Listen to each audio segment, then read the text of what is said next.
کا اثر ہوتا ہے؟ اگر ہو جائے تو کیسے پتا چلتا ہے کہ یہ جو میرے ساتھ ہو رہا ہے جادو کی وجہ سے ہو رہا ہے؟ اور کیا اس کا اس قدر بھی اثر ہو جاتا ہے کہ کسی رشتے کو توڑوا دے یا اختلافات پیدا کر دے؟ بڑا پیش آنے والا مسئلہ ہے، لوگ مطلب ڈسکس ہونے والا مسئلہ ہے۔ اگر میں شہر بابل کا واقعہ قرآن کریم میں موجود ہے، ہاروت و ماروت کا۔ وہاں کے لوگوں کا طریقہ یہ تھا کہ وہ جدائی ڈلواتے تھے میاں اور بیوی کے درمیان اسی جادو کے ذریعے سے۔ اس کا تو ذکر واضح طور پر قرآن میں ہے۔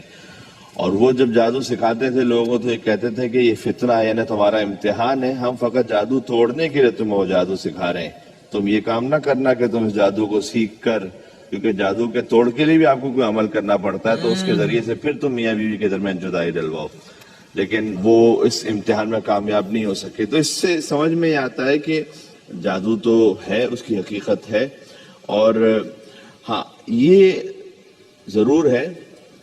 ایک مثال دی جاتی ہے کہ جیسے کوئی صاحبہ گئی اگر کسی شادی میں اور انہوں نے 3-4 جو ہے وہ ڈرنکس پی لی ہیں، اس کے آگے ان کے بعد میں پیٹ میں درد ہو رہا ہے، تو بیٹی سے کہیں گی کہ تمہیں کسی نے نظر لگائی، جادو کیا ہے تمہارے اوپر کسی نے۔ اس کا مطلب یہ ہے کہ تم نے جو 4 پلیٹیں ایکسٹرا کھائی ہوئی ہیں اس کو نہیں دیکھیں گی وہ کہ اس کی وجہ سے درد ہو رہا ہے، بلکہ کہ جادو کیا ہے کسی نے۔ تو اپنی ہر بات کو اس پہ تطبیق کر دینا کہ کوئی نہ کوئی جادو ہوا ہے، یہ مناسب نہیں ہے۔ بس اتنا کر لیجئے کہ اگر کچھ محسوس ہو رہا ہے تو جو بھی ہے وہ قرآنی اعمال کی طرف جائیے، سنتوں کی طرف جائیے، اور کسی خرافات میں نہ پڑیے۔ اور وہ ہے سورہ قل هو اللہ احد، سورہ قل اعوذ برب الفلق، قل اعوذ برب الناس، معوذتین جسے کہتے ہیں۔ جی قل اعوذ برب الفلق من شر ما خلق ومن شر غاسق اذا وقب ومن شر النفاثات في العقد ومن شر حاسد اذا حسد۔ صحیح ہے۔ تو اس کی تلاوت فرمائیے، اس کو دم کر کے پانی پی لیجئے۔ قل اعوذ برب الناس ملک الناس الہ الناس من شر الوسواس الخناس الذی یوسوس فی صدور الناس من الجنۃ والناس۔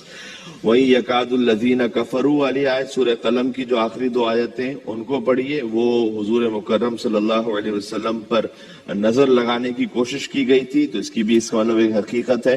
اللہ سبحانہ وتعالیٰ نے ان آیتوں کو نازل کیا جو سورہ قلم کے آخر میں، ان کو پڑھنے کے بعد فریمز وغیرہ میں بھی آتی ہیں، لیکن خود پڑھیں اس کو، اور پڑھنے کے بعد دم کر لیں اپنے اوپر ہی، اس کا پانی بنا کے پی لیں، یا ویسے ہی اس کی تلاوت کریں، اس نیت سے کہ اللہ سبحانہ وتعالیٰ تمام نظر بد سے اور جادو سے محفوظ رکھے۔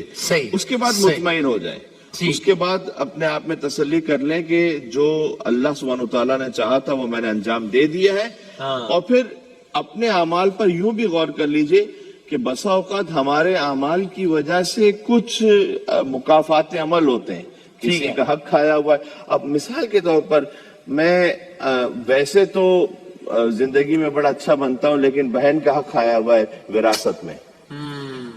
مثال کے طور پر کسی اور پارٹنر کا حق کھایا ہوا ہے، قرضہ اس کو لے کر اور اس کے بعد ہڑپ کر گیا ہوں۔ تو یہ وہ چیزیں ہوتی ہیں کہ جن کے آثار کبھی کبھار انسان کی زندگی پر آتے ہیں، اور یہ اچھا ہے کہ آ جائیں اور انسان اگر متنبع ہو جائے، ورنہ اگر آخرت کا جو عذاب ہے وہ تو اور زیادہ شدید ہے۔ تو یہاں اللہ سبحانہ وتعالیٰ کبھی کبھار تنبیہ کر دیتا ہے، انسان کو ہلا دیتا ہے۔ ان اعمال کو، حقوق العباد کو ٹھیک کر لیں اور یہ قرآنی اعمال انجام دے دیں، اس کے بعد مطمئن ہو جائیں کہ اگر جو جادو تھا تو وہ انشاءاللہ حل ہو گیا، باقی ہے کہ پھر اللہ سبحانہ وتعالیٰ کا